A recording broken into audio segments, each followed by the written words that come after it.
তো আমরা আজকে যে ভিডিওটি দেখব সেটি হচ্ছে ফেব্রুয়ারি মাসের 10 তারিখের যে কর্মসংস্থান পত্রিকাটা বেরিয়েছে তার কিন্তু প্র্যাকটিস সেট। আর এই প্র্যাকটিস সেটটা কিন্তু ফুটেজের জন্য একটি প্র্যাকটিস সেট। আর এই প্র্যাকটিস সেটটা ইতিমধ্যে আমরা জেনারেল স্টাডিজটা শেষ করেছি। আমরা কিন্তু আজকের ভিডিওয় অঙ্কর প্র্যাকটিস সেটটা দেখব। তো চলুন কথা না বাড়িয়ে 10 ফেব্রুয়ারি কর্মসংস্থান থেকে যে ফুটেজের প্র্যাকটিস সেট কর্মসংস্থান পত্রিকা দিয়েছে তার অঙ্কের প্র্যাকটিস সেটটা কেমন আছে। তো চলুন চলে যাই। অঙ্ক কিন্তু এই 25 দাগ পর্যন্ত ছিল কিন্তু জেনারেল স্টাডিজ। এখন কিন্তু 26 দাগের থেকে অঙ্কটা আমরা শুরু করব। তো আপনারা এখানে দেখতেই পাচ্ছেন যে এটা হচ্ছে 26 দাগের প্রশ্ন। 26 দাগের প্রশ্ন থেকে কিন্তু অঙ্ক প্রশ্ন। তো আমরা এই 26 দাগ থেকে অঙ্ক শুরু করব। তো চলুন চলে যাই সরাসরি। তো 26 দাগের অঙ্কে কি আছে আমরা দেখব। তো আমরা দেখব এবার 26 দাগের এই প্রশ্নে, যদি 4টি জেল পেন ও 4টি বল পেন ও একটি মার্কার পেনের মূল্য 185 টাকা হয় ও 7টি জেল পেন, 15টি বল পেন ও একটি মার্কার পেনের মূল্য হয় 315 টাকা, তবে একটি জেল পেন, একটি বল পেন ও একটি মার্কার পেনের মূল্য কত টাকা। দেখুন অঙ্কটা খুবই সহজ। এখানে 4টি জেল পেন, 8টি বল পেন আর একটা মার্কার পেন, মোট দাম কত 185 টাকা। আর এখানে বলছে 7টি জেল পেন, 15টি বল পেন আর একটি মার্কার পেনের মূল্য হচ্ছে 315 টাকা। তো আমি এই নিচেরটা আগে লিখবো, এই জায়গাটা লিখবো। এখানে দেখুন 7 কি 7 জেল, তো 7 জেল লিখছি, যোগ 15টি বল, তো এখানে 15টি বল পেন অর্থাৎ 15 বি লিখছি, প্লাস একটি মার্কার পেন, তো একটি মার্কার পেন অর্থাৎ 1 এম লিখছি। এইটার দাম কত, মোট দাম হচ্ছে 315 টাকা। তো আমি এখানে 315 দিচ্ছি। তারপরে এখানে দেখুন যদি 4টি জেল পেন, তো 4টি জেল পেন 4 জে, প্লাস 8টি বল পেন তো 8 বি, প্লাস একটি মার্কারি পেন অর্থাৎ 1 এম, এইটা সমান সমান কত 185। তো আমি এগুলো কি করব, আমি কিন্তু এগুলো বিয়োগ করব। বিয়োগ করলে কত হচ্ছে, এখানে লিখছি 3 জে প্লাস 7 বি প্লাস, এখানে কিন্তু যেহেতু এখানে বিয়োগ করছি তো এখানে একা একা কেটে যায়, এখানে সব বিয়োগ হয়ে যাবে, এখানে বিয়োগ, এখানে বিয়োগ, এখানে বিয়োগ, সব বিয়োগ হয়ে যাবে। তো এখানে 3 জে প্লাস 7 বি, আর এখানে কিন্তু কিছু থাকছে না, তার মানে আমার কিন্তু এটা হবে না, এই যোগটা হবে না। তো আমি এটা সমান সমান দিয়ে কী লিখবো, এখান থেকে এটা বিয়োগ করলে কত হয়, 5 5 গুণলে 0, 8 আর কত হলে 11, 3 হলে 11, হাতে 1, 1 আর 1 2, 2 আর কত হলে 3, 1 হলে 3, 130। তো দেখুন 3টি জেল পেন এবং 7টা বল পেনের মূল্য কিন্তু 130 টাকা। এবার যদি আমি এটা 1 নম্বর সমীকরণ করি, এটা 2 নম্বর সমীকরণ করি, তাহলে এইটা যদি 3 নম্বর সমীকরণ করি, তাহলে আমরা এই 2 নম্বর থেকে 3 নম্বর বিয়োগ করব। 2 নম্বর আছে কত 4 জে 8 বি আর প্লাস 1 এম সমান 185। তাহলে এখানে 3 জে প্লাস 7 বি, এখানে কিছু নেই মানে এখানে প্লাস 0, এখানে আমার কিছু নেই তো, আর এটা সমান সমান কত 130 টাকা। যদি আমি এগুলো বিয়োগ করি, এখানে বিয়োগ, এখানে বিয়োগ, আর এখানে যদি বিয়োগ করি তাহলে কত আসবে, এখানে 3 থেকে মানে 4 থেকে 3 বাদ গেলে থাকবে 1 জে, এইখানে 7 থেকে 8 থেকে 7 বিয়োগ করলে থাকে 1 বি, তো 1 জে 1 বি প্লাস এখানে 1 এম মানে একটা মার্কারি সমান সমান এই 185 থেকে 130 বাদ দিলে কত থাকবে, তো 55। তো দেখুন একটা জেল পেন, একটা বল পেন, একটা মার্কারি পেনের দাম কত 55 টাকা। বলেছে না একটি জেল পেন, একটি বল পেন ও একটি মার্কারি পেনের মূল্য কত। তো দেখুন একটি জেল পেন, একটি বল পেন, একটি মার্কারি পেনের মূল্য কিন্তু 55 টাকা, অর্থাৎ বিদ্যাভাবের সঠিক উত্তর। কত সুন্দর করে এই অঙ্কগুলো সহজে সমাধান করা যায়। আর এরকম অঙ্ক কিন্তু যে কোনো কম্পিটিটিভ পরীক্ষার ক্ষেত্রে খুবই গুরুত্বপূর্ণ। এরকম অঙ্ক যে কোনো কম্পিটিটিভ পরীক্ষার ক্ষেত্রে খুবই গুরুত্বপূর্ণ। আমরা চলে যাবো পরের প্রশ্নে। যে প্রশ্নটা এবার এখানে আমরা দেখবো সেটা হচ্ছে 27 দাগের এই প্রশ্ন, যদি x সমান সমান এটা হয় তবে x square plus 1/x square মান কত। তো আমি এই জায়গাটায় একটা জিনিস করে নেবো, এখানে দাগের মধ্যে এটাই স্কোয়ার প্লাস বি স্কোয়ারের সূত্র করে নেবো। তার মানে এরকম করে এখানে হোল স্কোয়ার করে নেবো, এটা এরকম হোল স্কোয়ার করে নেবো, এটা হোল স্কোয়ারটা তুলতে এখানে করে নেবো। তো এ স্কোয়ার প্লাস বি স্কোয়ার সূত্র হয়ে যাবে কিন্তু এক্স প্লাস 1/x তার whole square minus 2ab, 2ab মানে 2x ইন্টু 1/x, তাহলে এই এক্স কেটে যাবে। তো এখানে কিন্তু এক্স প্লাস ওয়ান বাই এক্সের হোল স্কোয়ার আর এখানে -2 হবে। তো এখানে আমি আসছি পরে। তো এক্স প্লাস ওয়ান বাই এক্সের মান এখান থেকে বার করবো। এক্স সমান সমান এই যে, তাহলে ওয়ান বাই এক্সের মান কত হবে সেটা আমি দেখবো। এক্সের মান এটা হলে ওয়ান বাই এক্সের মান হয়ে যাবে কিন্তু এটা সমান সমান 1/3 প্লাস √8। তো এটা সমান সমান কী হবে?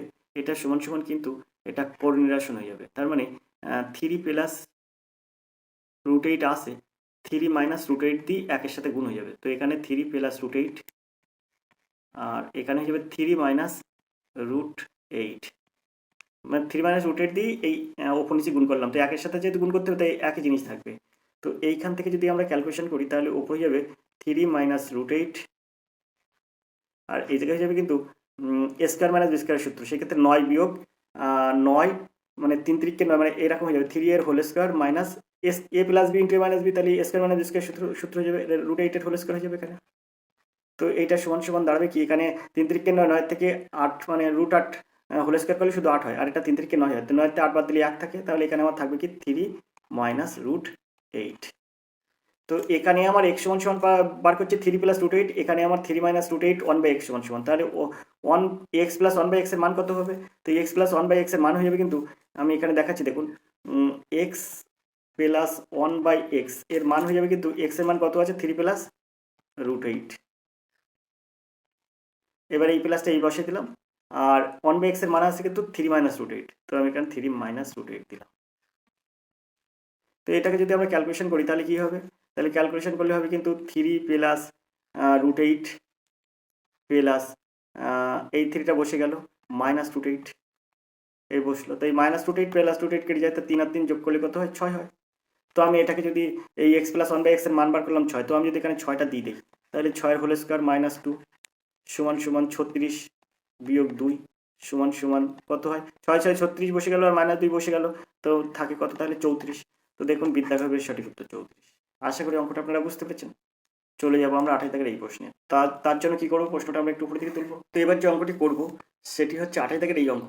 একজন ভদ্রলোকের 2টি ছেলে ছিল।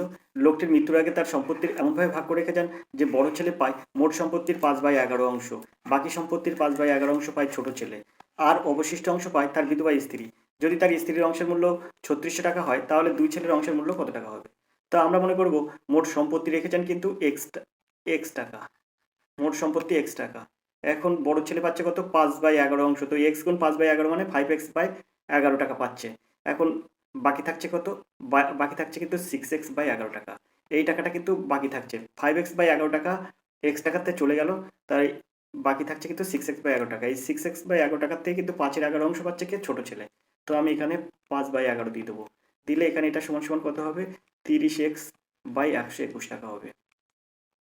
এখন এই 30x/121 টাকা ছোট ছেলেকে দেওয়ার পরে কত থাকছে বাকি? তো 6x/11 টাকা ছিল, বড় ছেলেকে x টাকার থেকে বড় ছেলেকে যখন 5x/11 টাকা দেওয়া হয়ে গেলে 6x/11 টাকা থাকলো। সেই 6x/11 টাকা থেকে 30x/121 টাকা দিচ্ছে ছোট ছেলেকে। তারপরে থাকছে কত? তারপরে থাকছে 6x/11 বিয়োগ 30x/121। তো এটাকে যদি আমরা ক্যালকুলেশন করি তাহলে পাবো কত? 11 11 121। তো এটা সমান সমান হয়ে যাবে কিন্তু 121 নিচে লসাগু হয়। তো এই 11 11 121 6 এবং 66, 66 থেকে 30 বাদ দিলে হয় থাকে 36x। তো এই 36x কিন্তু এটার থেকে এটা বিয়োগ করলে 36x/121 টাকা থাকে। তো এইটা কিন্তু এই অবশিষ্ট টাকা থাকছে কিন্তু 36x/121। এইটা কিন্তু অবশিষ্ট টাকা থাকছে। এই অবশিষ্ট টাকা থাকছে আমার x ধরে অঙ্ক করার জন্য, এই টাকাটা অবশিষ্ট পাচ্ছি। এই অবশিষ্ট টাকাটা কাকে দেবে? এই অবশিষ্ট টাকাটা পাবে বিধবা স্ত্রী। তো আমরা অবশিষ্ট টাকা 36x/121 টাকা বিধবা স্ত্রীকে দিচ্ছি, কিন্তু প্রশ্নে বিধবা স্ত্রীকে কত দিচ্ছে? প্রশ্নে বিধবা স্ত্রীকে দিচ্ছে কত? 3600 টাকা। তাহলে আমাদের টাকা আর এই অঙ্কের টাকা সমান হয়ে যাবে। তাই আমরা লিখতে পারি 36x/121 সমান সমান 3600। তো আমরা যদি এই 36 আর 3600 কাটি তাহলে হয়ে যাবে 100। তো x সমান সমান আমরা পাবো কত?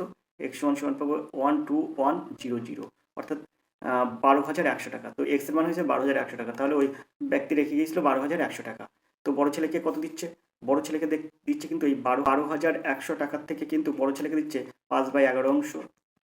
তাহলে 11 11 121 আর এই দুটো শূন্য বসে গেল। তো 5 11 55 আর এই দুটো শূন্য বসলো, অর্থাৎ 5,500 টাকা কিন্তু বড় ছেলেকে দিচ্ছে। বড় ছেলেকে 5,500 টাকা দিচ্ছে। আর ছোট ছেলেকে কত দিচ্ছে? ছোট ছেলেকে দিচ্ছে কিন্তু এই 5,500 টাকা আর এই যে 3,600 টাকা, এই দুটো যোগ করলে কত হয়? 3,600 টাকাটা দিচ্ছি স্ত্রীকে, তো 3,600 আর 5,500, 9,100 টাকা কিন্তু দিচ্ছে। 9,100 টাকা কিন্তু বড় ছেলে এবং ওনার বিধবা স্ত্রী পাচ্ছে। এই দুটো টাকা কিন্তু পাচ্ছে, এই বড় ছেলে পাচ্ছে 5,500 টাকা, আর বিধবা স্ত্রী পাচ্ছে 3,600 টাকা। তাহলে হয়ে যাচ্ছে 9,100 টাকা। মোট টাকা কত? মোট টাকা 12,100। তো 12,100 থেকে যদি আপনি 9,100 টাকা দিয়ে দেন তাহলে থাকবে কত? 3,000 টাকা। এই 3,000 টাকা কে পাচ্ছে? তার ছোট ছেলে পাচ্ছে। তো এখানে 5,500 আর 3,000 টাকা, অর্থাৎ সিদ্ধার্থ হবে এর সঠিক উত্তর। বড় ছেলে পাচ্ছে 5,500 টাকা আর ছোট ছেলে পাচ্ছে 3,000 টাকা, আর ওনার স্ত্রী পাচ্ছেন 3,600 টাকা। তো আশা করি অঙ্কটা আপনারা বুঝতে পেরেছেন, খুব সুন্দর অঙ্ক এবং সহজে নিমেষে সমাধান করা যাবে। তখন চলে যাবো পরের প্রশ্নে। 29 দাগের প্রশ্ন আছে, দেখুন। 5,834 টাকা থেকে 5,834 থেকে কোন বৃহত্তম সংখ্যা বিয়োগ করলে যে সংখ্যাটি পাওয়া যায় সেটি হচ্ছে 20, 28, 32 এবং 35 দ্বারা বিভাজ্য। তো 5,834 থেকে কোন বৃহত্তম সংখ্যা বিয়োগ করলে যেটা পাওয়া যাবে সেটা 20, 28, 32, 35 দ্বারা বিভাজ্য। তো আমরা কি করবো? 20, 28, 32, 35 লসাগু করে নেবো। তো এখানে লসাগু করার জায়গা খুব কম, তো আমরা যদি করে নিই তাই এরকমভাবে করে নিতে পারবো। 20, 28, 32 আর 35। আপনারা একটু বুঝে নেবেন। তো 2 দিয়ে যদি দিই তাহলে এখানে যাবে 10, এখানে যাবে 14, এই জায়গায় হবে 16, আর এই জায়গায় হবে 35, 35 থেকে যাবে। আর এবার আবার যদি আমরা দিই তাহলে 2 দিয়ে দিলে হয়ে যাবে 5 দিনও 10, আর 7 দিনও 14, 8 দিনও 16, আর 35টা 35 থেকে যাবে। এবার যদি আমরা 5 দিয়ে দিই তাহলে এখানে 5 একে 5 থাকবে, 7টা 7 থাকবে, 8টা 8 থাকবে, আর 5 7 35 হয়ে যাবে। এবার আমরা যদি এবার 7টা 7 দিয়ে দিই তাহলে 1 হয়ে যাবে, 7 একে 7 হয়ে যাবে, 8টা 8 থাকবে, আর 7 একে 7 হয়ে যাবে, অর্থাৎ 8 7 5 2 আর এই 2, তার মানে 2 দিনও 4, 4 20, 27টা 56, 56কে যদি 20 দিয়ে গুণ করি তাহলে এখানে হয়ে যাবে 56 গুণ 20, তাহলে হয়ে যাবে কিন্তু 6 দিন 12, 2 হাতে 1, 5 দিন 10 আর 1 11, 1120। বলছে 5,834 থেকে কোন বৃহত্তম সংখ্যা বাদ দিলে যে সংখ্যাটি পাবো সেই সংখ্যাটি এই এত দ্বারা বিভাজ্য। এই 1120টা কিন্তু একটা সংখ্যা যেটা কিন্তু এই 20, 28, 32, 35 দ্বারা বিভাজ্য। তো আমি এই 1120 এই 5,834 থেকে 1120 বিয়োগ করব, অর্থাৎ এই 5,834 ওপরে দেবো আর নিচে দেবো 1,120। বিয়োগ করলে কত হয়? 4 করতে 4, তারপরে 2 আর কত হলে 3, 1 হলে 3, 1 আর কত হলে 8, 7 হলে 8, 1 আর কত হলে 5, 6 হলে 1 আর কত হলে 5, 4 হলে 5।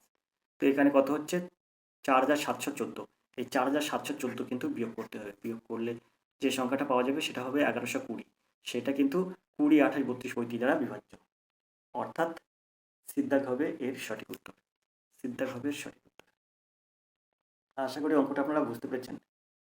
চলে যাবো আমরা পরের প্রশ্নে।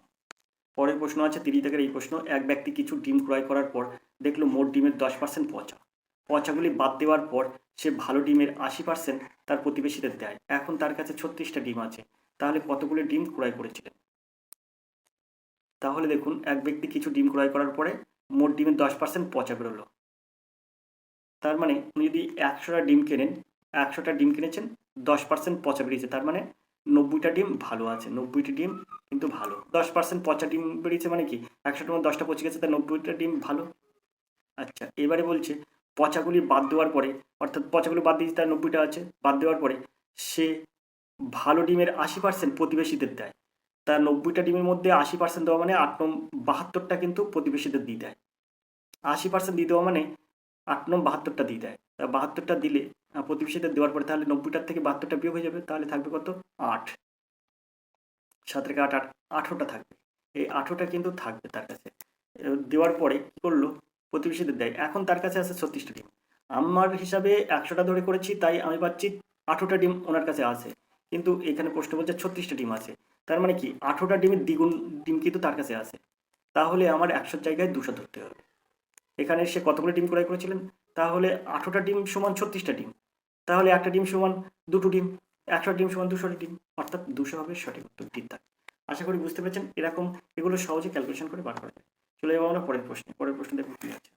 যে অঙ্কটি এবার আমরা করবো সেটা হচ্ছে 34-এর এই অঙ্ক। দুটি পাইপ এ ও বি যথাক্রমে 12 মিনিট ও 15 মিনিটে ট্যাঙ্ক পূরণ করতে পারে। যদি দুটি পাইপ একই সঙ্গে খোলা হয় ও 3 মিনিট পর পাইপ এ বন্ধ হয়ে যায়, তবে পাইপ বি দিয়ে ট্যাঙ্কটি পূরণ করতে কত সময় লাগবে? তো দেখুন অঙ্কটা খুবই সহজ। 12 আর 15 যদি লসাগু করি তাহলে হয়ে যাবে 60। তো মোট 60 ইউনিট কাজ হবে, 60 ইউনিট কাজ। এখন 60 ইউনিট জল ভরতে হবে। এখন যদি এখানে এ আর বি দুটো নল, এ নল আর বি নল দুটো নল, তা 12 মিনিটে ভর্তি করে 60 ইউনিট, তাহলে 1 মিনিটে ভর্তি করবে কত? 5 ইউনিট। আর বি কী করবে? 15 মিনিটে ভর্তি করে 60 ইউনিট জল, 1 মিনিটে ভর্তি করবে কতটা? তো 4×60 4 ইউনিট জল। তো এরা দুজনে 1 মিনিটে তাহলে কতটা ভর্তি করবে? 5 আর 4 9 ইউনিট জল কিন্তু 1 মিনিটে ভর্তি করবে। তাহলে 3 মিনিট পর পাইপ এ বন্ধ হয়ে যাচ্ছে, দুটো একসঙ্গে খুলে দিয়েছে, দেওয়ার পরে 3 মিনিট পরে এ পাইপ বন্ধ হয়ে যাচ্ছে, তার মানে ওই 3 মিনিটে এ আর বি কতটা করেছিল? তো 3 গুণ করতে হবে 9-এর সাথে। তো এখানে 3×9 27 ইউনিট জল কিন্তু তাদের ভরা হয়ে গিয়েছিল। তাহলে বাকি থাকছে কত ইউনিট? এই 60 ইউনিট থেকে 27 ইউনিট বাদ দিন, তাহলে থাকবে 60 বিয়োগ 27, তাহলে থাকবে কিন্তু 33। এই 33 ইউনিট জলটা এখানে বি কত সময় পূরণ করবে সেটা আপনার বার করতে হবে। তো এবার কি করবো? এই 33 ইউনিট জল বি কত সময় ভর্তি করতে পারবে? তো এই 60 ইউনিট মানে যদি ও 15 মিনিটে ভর্তি করে 60 ইউনিট জল, তাহলে 1 মিনিটে ভর্তি করে 4 ইউনিট জল, তাহলে এই 33 ইউনিট ভর্তি করতে কত সময় লাগবে? তার 33/4, তো হয়ে যাবে 4 8 32 আর 1 দাও 33, তাহলে 10 হয়, তো তা হয়ে যাবে 8×1=4 মিনিট। 8×1=4 মিনিট সমান 8 মিনিট আর 4×15 অর্থাৎ 15 সেকেন্ড, 8 মিনিট 15 সেকেন্ড, অর্থাৎ সিদ্ধাগবের সঠিক উত্তর 8 মিনিট 15 সেকেন্ড।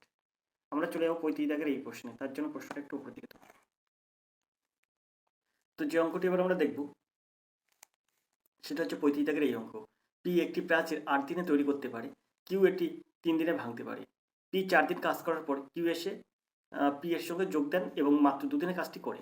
প্রাচীরের অবশিষ্ট অংশ তৈরি করতে পি আর কতদিন সময় নেবে?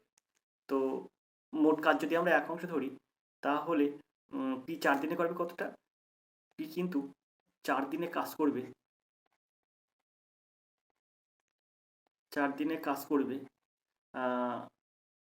পি 4 দিনে কাজ করবে কতটা? একদিনে, মানে 8 দিনে করে এক অংশ, একদিনে করে 1/8 অংশ, আর 4 দিনে করে গুণ 4 সমান সমান 1/2 অংশ কাজ কিন্তু পি করবে। এটা কিন্তু পি 4 দিনে 1/2 অংশ কাজ করবে। এখন পি আর কিউ একসঙ্গে কতদিন করবে? 2 দিন। তো পি প্লাস কিউ এরা 2 দিনে কতটা করবে? পি প্লাস কিউ 2 দিনে করবে কিন্তু 2 গুণ হবে। এখানে বলছে কিউ 3 দিনে ভাঙতে পারে, তার মানে 3 দিনে ভাঙে 1 অংশ, একদিনে ভাঙে 1/3 অংশ। আর এ যেহেতু গড়ে তাহলে 8 দিনে করে 1/8 অংশ, 8 দিনে করে 1 অংশ, একদিনে করে 1/8 অংশ, তার মানে এ ভাঙবে এ গড়বে, তাই মাইনাস হয়ে যাবে। তো এটা যদি আমরা ক্যালকুলেশন করি তাহলে এখানে 3 8 24, তাহলে এখানে হবে 8 বিয়োগ 3 5/24 হয়। তো 5/24 2 এর সাথে গুণ করলে হয়ে যাবে 5/12 অংশ। পি প্লাস কিউ 2 দিনে করছে 5/12 অংশ।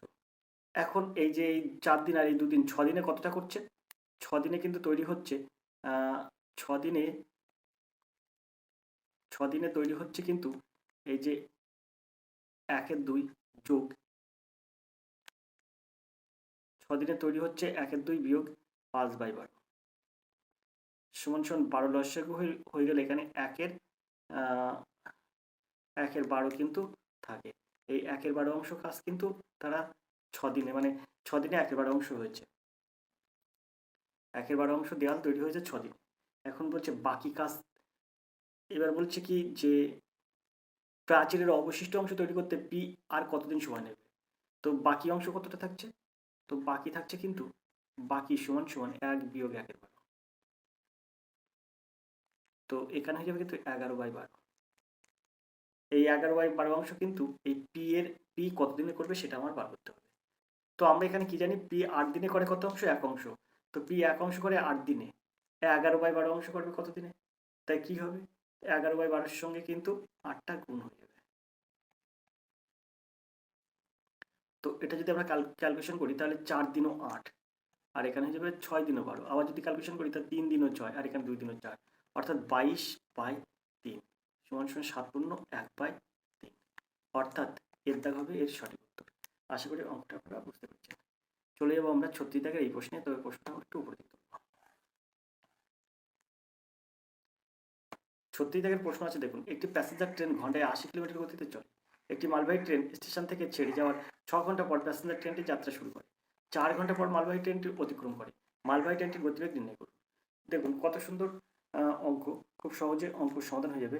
এস এস সমান সমান ডি/টি এই সূত্রের দ্বারা। আমার চ্যানেলে এর আগেও একটি ভিডিও দেওয়া আছে, ট্রেন সংক্রান্ত ভিডিও, তাতে আপনি এই সূত্রটা পাবেন, এবং 20 মিনিটের ওই ভিডিওটি যদি আপনি সম্পূর্ণ করেন তাহলে ট্রেন সংক্রান্ত যাবতীয় অঙ্ক আপনার সহজে সমাধান হয়ে যাবে, এটা আমি আশা করি বলতে পারি। তো আমি এখানে যদি মালবাহী ট্রেনের গতিবেগ x কিমি/আওয়ার ধরি, তাহলে আমরা কি বলতে পারবো, এখান থেকে ডির মানটা পাবো কিন্তু 6x।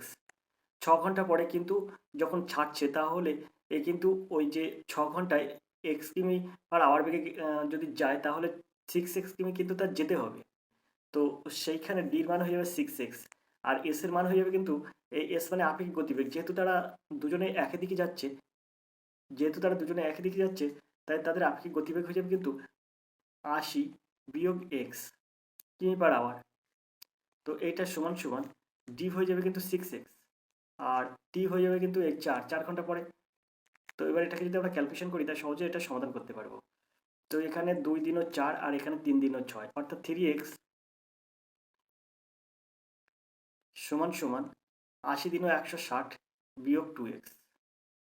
2x টা এই সাইডে আসলে বিয়োগ হয়ে যাবে, তো 3x থেকে 2x বিয়োগ করলে x থাকে, x সমান সমান 160। এবারে এই -2x টা এই সাইডে আসলে 3x এর সঙ্গে যোগ হবে, তো 5x সমান 160।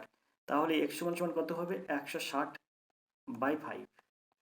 তো এখানে 3 5 15, আর 1 দাও 16, 5 দিনও 10, অর্থাৎ 32 কিমি/আওয়ার। সিদ্ধাগ হবে সঠিক উত্তর, 32 কিলোমিটার/ঘন্টা। দেখবো আমরা 38 দাগের এই প্রশ্ন। 8,840 টাকা রোহন সোহনের মধ্যে এমনভাবে ভাগ করুন যাতে 8 বছর পর রোহনের প্রাপ্ত অংশের পরিমাণ ও 10 বছর পর সোহনের প্রাপ্ত অংশের পরিমাণ সমান হয়। যদি বার্ষিক চক্রবৃদ্ধি সুদের হার 10% হয়, তবে রোহন এবং সোহনের প্রাপ্ত অংশের মূল্য কত হবে? তো দেখুন অঙ্কটা কীভাবে সহজে নিমেষে সমাধান করব। তো আমি মনে করছি এই রোহনের টাকা এক্স, আর সোহনের টাকা কিন্তু 8,840 বিয়োগ এক্স। এখন এদের দুজনের টাকা কি হবে, চক্রবৃদ্ধি সুদের হারে হবে। তো যদি রোহনের টাকা চক্রবৃদ্ধি সুদ হলে কত হবে, P into 1 plus R by 100। তো পির মান X into 1 plus R, R এর মান কত, 10% হারে বৃদ্ধি হয়েছে, তাহলে এখানে 10/100, আর মাথায় 8, সময় 8 বছর। আর সোহনের টাকা কি হবে, সোহনের আছে 8,840 বিয়োগ এক্স, এই টাকাটা তার খাটছে চক্রবৃদ্ধি সুদের হারে, সেটা হচ্ছে 1 প্লাস 10/100, মাথায় এই 10 বছর কেটেছে। এবার এটাকে কিভাবে আপনি সহজে সমাধান করবেন। তো আমরা এখান থেকে এক্স সমান সমান এটা এরকম করতে পারি, এই যে 8,840 বিয়োগ এক্স এরকম থাকলো, আর এটার থেকে এটা বিয়োগ করতে পারি, বিয়োগ করলে আমরা এটা এরকম পাই 1 প্লাস 10/100, আর এর মাথায় 2, এটা এরকম করা যায়। তো এখান থেকে আমরা এক্স সমান সমান সেটাই দেখছি কি হয়, 8,840 বিয়োগ এক্স, আর এটা হয়ে যায় মানে 10 এর 1 11, এটাই 10, এখানে 10 1 10, আর এখানে 10 10 100, তার মানে এখানে 11/10 হয়। তো 11/10 মানে 11 11 121/100 হয়ে যায়। তো ইন্টু 121/100 হয়ে যাবে। এখন x সমান সমান এটা হয়ে যাবে। তো এবারে আমরা কি করব, এটার সঙ্গে এটা যদি আমরা ক্যালকুলেশন করি তাহলে কি পাবো, তো এখান থেকে আমরা x এর মান পেয়ে যাবো কিন্তু 4,840। এটা আপনি ক্যালকুলেশন করবেন, এটা এসে যাবে 4,840, x সমান সমান হয়ে যাবে 4,840। এটা আমরা যদি ক্যালকুলেশন করি তাহলে 4,840 পেয়ে যাবো x সমান সমান। তো x সমান সমান যদি 4,840 হয়, তাহলে এই 4,840 থেকে 8,840 থেকে 4,840 বিয়োগ করলে থাকবে 4,000। তো একজন পাবে 4,840 আর একজন পাবে 4,000, একজন পাবে 4,840 আর একজন পাবে 4,000 টাকা। তো এখানে দেখুন এই যে এর দাগ আছে, এখানে এই যে 4,840 আর 4,000 টাকা, অর্থাৎ এখানে এ বি সি, এখানে সির দাগ হবে সঠিক উত্তর 4,840 আর 4,000 টাকা। আমরা চলে যাবো 39 দাগের এই প্রশ্নে, তার জন্য প্রশ্নটা একটু উপরে দিক তুলব। 39 দাগের প্রশ্ন আছে দেখুন, যদি গ্যাসের দাম 30% বৃদ্ধি পায় তাহলে একটি পরিবারকে গ্যাসের ব্যবহার কত শতাংশ কমাতে হবে যাতে তাদের ব্যয় একই থাকে? তো এরকম অঙ্ক সহজে আপনি কীভাবে সমাধান করবেন? যেহেতু এখানে 30% বৃদ্ধি পেয়েছে তাই আপনার হবে সূত্র হবে 30/130 ইন্টু 100। তাদের ব্যয় মানে ব্যবহার কত শতাংশ কমাতে হবে, এখানে বলছে কি ব্যবহার কত শতাংশ কমাতে হবে। তো আমরা যদি এটা ক্যালকুলেশন করি তাই এই শূন্য কাটবে, 300/13 300/13 মানে এখান থেকে যদি ক্যালকুলেশন করি তাহলে 23/1/13 হয়ে যাবে, অর্থাৎ ডিদ্দার হবে এর সঠিক উত্তর 23/1/13%। এই অঙ্কগুলো খুব সহজে সমাধান করা যায়। আমরা চলে যাবো 40 দাগের এই প্রশ্নে। তো 40 দাগের অঙ্ক আছে দেখুন, 10 বছর পর স্ত্রী ও পুত্র 3:2 অনুপাতে ভাগ পাবে এই শর্তে এক ব্যক্তি 14% সরল সুদে সরকারি ঋণপত্র ক্রয় করেন। মেয়াদ শেষে তার পুত্র যদি 6,720 টাকা পায় তাহলে তিনি কত টাকা ঋণপত্র ক্রয় করেছিলেন? তো এই অঙ্কটা কীভাবে সহজে আপনি নিমেষে সমাধান করবেন দেখুন, খুব সহজে নিমেষে সমাধান হবে। এবার এখানে দেখুন 10 বছর পরে স্ত্রী 3:2 অনুপাতে ভাগ পাবে, আর সরল সুদের পরিমাণ ছিল 14%, তার 14% হারে 10 বছরের সুদ কত হয়? যদি আমি 100 টাকা আসল ধরি তাহলে 14×10 = 140 টাকা কিন্তু সুদ হয়। তাহলে আসল যদি 100 টাকা হয় তাহলে 10 বছর পরে 14% হারে সুদ হয়ে যাবে 140 টাকা। তাহলে আসল 100 টাকা, সুদ 140 টাকা, তাহলে সুদে আসলে হবে কিন্তু 240 টাকা। 140 সুদ এবং 100 টাকা আসল, তাই 140 আর 100 যদি যোগ করা হয় তাহলে 240 টাকা কিন্তু সুদে আসলে হবে। তা 214 টাকা যদি সুদে আসলে হয়, অর্থাৎ 10 বছর পরে 100 টাকার বিনিময়ে 10 বছর পরে সে যদি 240 টাকা পায় তাহলে সেই ক্ষেত্রে আসল ছিল কিন্তু 100 টাকা। তাহলে 1 টাকা যদি হয় তাহলে আসল কত ছিল? 100/240। এইভাবে 6,720 টাকা যদি হয় 10 বছর পরে 6,720 টাকা যদি হয় তাহলে এখানে আসল কত ছিল? 6,720 টাকা আমি এখানে দিয়ে দেবো। দিয়ে কী করবো, এই শূন্যটা আর এই শূন্যটা কাটবো, কেটে এটার সঙ্গে এটা আমরা ভাগ করে দেবো। ভাগ করে দিলে এখানে কাটাকুটি করলে হয়ে যাবে 28, আর 28 সাথে 100 যদি আমরা যোগ করি, 28 আর 100 যদি আমরা গুণ করি তাহলে হয়ে যাবে 2,800। তো এই 2,800 টাকা কিন্তু আসল ছিল, এই ছেলের নামে কিন্তু 2,800 টাকা ছিল আসল, তাই কিন্তু 10 বছর পরে 14% সুদে 6,720 টাকা হয়েছে। তাহলে এর যদি 2800 টাকা থাকে, ছেলের যদি 2800 টাকা থাকে তাহলে স্ত্রীর কত থাকবে? তো 2,800 আমি এক সাইডে রেখে দিলাম। 2কে যদি 2800 দিয়ে ভাগ করা হয়, 2800কে যদি 2 দিয়ে ভাগ করা হয়, এই পুত্রের 2টা যদি 2800 টাকা, 2800কে 2 দিয়ে যদি পুত্রের এই 2 যদি ভাগ করা হয়, পুত্রের এই 2 দিয়ে যদি 2800 টাকাকে ভাগ করা হয় তাহলে পরে 1400 টাকা, 1400 টাকাকে 3 দিয়ে গুণ করলে হয়ে যাবে 4200 টাকা, তো 4,200 টাকা। তো এই অনুপাতে রেখেছিল বলে কি হয়েছে, পুত্রর টাকা এটা হয়েছে আর স্ত্রীর টাকা একটা বেরোবে। এখন বিষয় স্ত্রীর টাকা কত বেরোবে সেটা আপনার প্রশ্ন চাইনি, কিন্তু রেখেছিল কিন্তু এই অনুপাতে, স্ত্রীর জন্য রেখেছিল 4200 টাকা আর ছেলের জন্য রেখেছিল 800 টাকা, তাই 10%, তাই 14% হারে 10 বছরের সুদ হয়েছে পুত্রের ক্ষেত্রে এটা, স্ত্রীর ক্ষেত্রে কত হয়েছে সেটা চাইনি, বলেছে যে তবে তিনি কত টাকার ঋণপত্র ক্রয় করেছিলেন। তা স্ত্রীর জন্য রেখেছিলেন এটা আর পুত্রের জন্য রেখেছিলেন এটা, তাহলে এই দুটো যদি আমি যোগ করি তাহলে ঋণপত্র কত টাকার ক্রয় করেছিলেন সেটা পাওয়া যাবে। তো এই 2800 আর 4200 যদি যোগ করি তাহলে হয়ে যাবে কিন্তু 7,000। এই 7,000 টাকা কিন্তু ঋণপত্র তিনি ক্রয় করেছিলেন, অর্থাৎ বিদ্যাভাবে সঠিক উত্তর। সুন্দর করে এসব অঙ্ক সমাধান করা যায়। চলে যাবো আমরা পরের প্রশ্নে।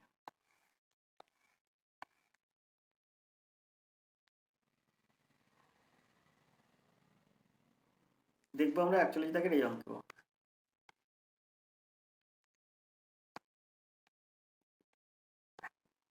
41 দাগের একটা অঙ্ক আছে দেখুন, হাসপাতালের 100 জন রোগীর বয়সের নিচে ছক দেওয়া হলো, 100 জন রোগীর গড় বয়স নির্ণয় করুন। তো এখানে বয়স দেওয়া আছে আর এই রোগীর সংখ্যা দেওয়া আছে। এখন এখান থেকে আমার গড় নির্ণয় করতে হবে, গড় বয়স নির্ণয় করতে হবে। তো অঙ্কটা খুব সুন্দর অঙ্ক এবং অনেকটা সহজ অঙ্ক, কিন্তু অঙ্ক দেখে ভয় পেলে হবে না, কারণ এই যে অঙ্কটা আপনার দিয়েছে এটা কিন্তু ক্লাস 10-এর বইতে এই অঙ্কটা আছে। আর ক্লাস 10-এ কিন্তু এই অঙ্কগুলোই কিন্তু এই অঙ্কগুলো কিন্তু ক্লাস 10-এর পক্ষে খুবই ইম্পর্টেন্ট প্রশ্ন এবং এই অঙ্ক থেকে মাধ্যমিকে অঙ্ক পড়ে। তো এই অঙ্কটা আপনি কীভাবে সহজে সমাধান করবেন, দেখুন মোট এখানে যে বয়স আছে 10 থেকে 20, তাই এর মধ্যমা ধরবেন, অর্থাৎ 10 আর 20-র মাঝখানের সংখ্যা 15, তাই রোগীর 12-র সঙ্গে 15টা গুণ করে দেবেন প্রথম ক্ষেত্রে।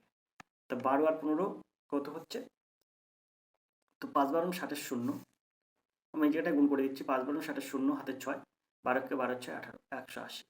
তো প্রথম ঘরে হচ্ছে 180, আর এখানে 20 আর 30-এর মাঝখানে হবে 25, তো এখানে 25 দিলে আর 25 200 হবে, আর এখানে 30 আর 40-এর মাঝখানে হবে কিন্তু 35, তো 35কে যদি আমরা 22 দিয়ে গুণ করি তাহলে কত হবে, 35 দিনে 70 শূন্য, হাতে 7, 35 দিনে 70 আর 7 77, 770। 40 আর 50-এর মাঝখানে হবে কিন্তু 45, 45 আর 20 যদি আমরা গুণ করি তাহলে হয়ে যাবে কিন্তু 900। 50 আর 60-এর মাঝখানে কিন্তু 55, 55কে যদি আমি 18 দিয়ে গুণ করি তো 5 18 90 শূন্য, হাতে 9, 5 18 90 আর 9 99, তো হয়ে যাবে 990। আর এই 60 আর 70-এর মাঝখানে আছে 65, 65 আর 20 যদি আমরা গুণ করি তাহলে হয়ে যাবে 1300। এখন এইগুলো যদি আমরা যোগ করি, এই 1300 990 900 770 200 আর 180 যদি যোগ করি তাহলে আমরা পেয়ে যাব 4340।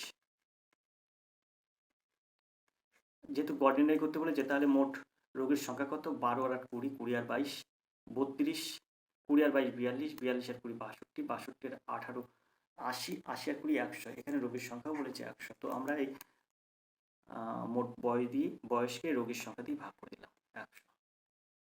তো গড় বার করবো কীভাবে, তো এখানে বলেছে বয়সের রোগীর গড় বয়স নির্ণয় করে, তো বয়সের গড় নির্ণয় করতে গেলে 100 দিয়ে ভাগ করলে এই শূন্যটা আর এই শূন্যটা কেটে যায়, তো এখানে হয়ে যাবে 43.4। কেন 0.4, 10 আছে নিচে, শূন্য এক ঘর আগে চলে আসলো, তাহলে 0.4 বছর।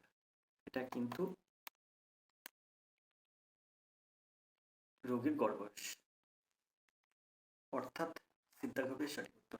আশা করি অঙ্কটা আপনারা বুঝতে পেরেছেন। আমরা চলে যাবো পরের প্রশ্নে, 42 দাগের প্রশ্নে। তার জন্য প্রশ্নটা একটু উপরে দিকে।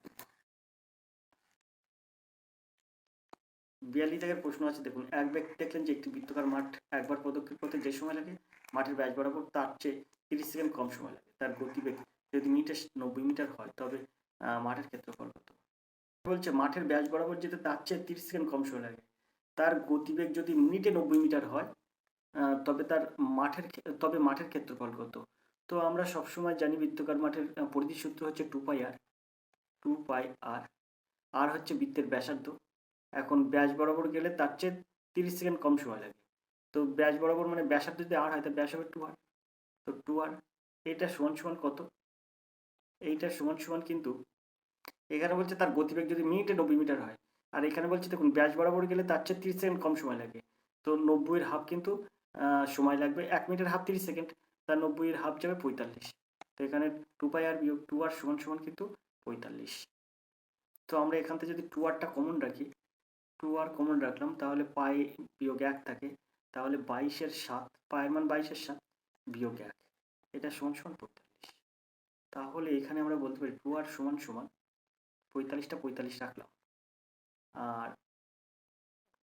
মানে 7 1-কে 7, 15/7 হয়, 22/7 থেকে 1 বিয়োগ করলে হয় 15/7, তো 15/7, তো গুণ 7 উপরে চলে যায় আর 15টা নিচে চলে আসে, তো এখানে 3 15 45, 3 7 21, তো r সমান সমান 21/2, অর্থাৎ ব্যাসার্ধ হয়ে গেল 21/2 মিটার। তো এখানে বলছে মাঠের ক্ষেত্রফল কত, যেহেতু r এর মান 21/2 মিটার তাহলে পাই আর স্কোয়ার হচ্ছে বৃত্তাকার মাঠের ক্ষেত্রফল, পায়ের মান কত 22-এর 7 ইন্টু 21/2 ইন্টু 21/2, আর স্কোয়ার পাই আর স্কোয়ার বৃত্তের ক্ষেত্রফলের সূত্র, তাহলে এখানে 2 আর 22 কাটলে হয়ে যায় 11, আর এই 7 আর 21 কাটলে হয়ে যায় 3। এখন এই 2 আর 21 যদি কাটি তাহলে হয়ে যাবে 10.5, আর এখানে 3 আর 33-কে 10.5 দিয়ে যদি আমরা গুণ করি তাহলে হয়ে যাবে 346.5, অর্থাৎ এর দাগ হবে এর সঠিক উত্তর। আশা করি অঙ্কটা আপনারা বুঝতে পেরেছেন। চলে যাবো আমরা 43 দাগের এই প্রশ্নে।